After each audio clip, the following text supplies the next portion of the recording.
Now, President Trump ran for office saying, I'm going to review every single penny in the federal budget. Now, how are you going to review the spending in the federal budget without reviewing the spending? And that's what Mr. Musk is doing. Now, many of my Democratic colleagues and some of the tofu-eating wokerati at the USAID are screaming like they're part of a prison riot because they don't want us reviewing the spending. But that's all Mr. Musk is doing, and he's finding some pretty interesting stuff. To my friends who are upset, I would say with respect, call somebody who cares. They better get used to this. It's USAID today. It's going to be Department of Education tomorrow. And really, here's what's going on. For 4 years under President Biden, the people in charge ask one simple question.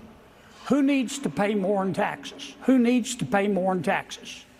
Well, that's not the question that the Republicans and President Trump are going to ask. Our question is, what the hell happened to the money? And that's all that's going on. $520 million for consultant-driven ESG investments in Africa, $45 million to DEI scholarships in Burma. Why are your Democratic colleagues seemingly more freaked out about cutting U.S. aid? This is our money. Do you know how much $1 million is? 520? I mean, we're spending hundreds of millions of dollars over the years on this madness. What are they thinking? We have $40 trillion in debt.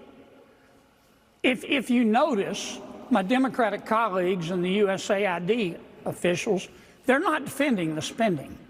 All they're talking about is process. Oh, it's an insurrection, and Elon Musk doesn't have the authority. Well, sure he has the authority. The president gave it to him. And all he's doing is looking at the spending, just what the president said he was going to appoint Musk to do. Here's what I hope Rubio and Musk do. I would put together all this absurd spending into a booklet.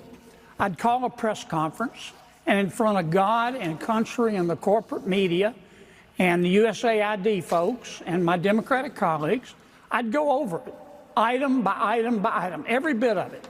The DEI comic books, the transgender operas, the funding of gain-of-function research. I'd go over every bit of it and say, now, do you want to defend this? And they won't. They can't.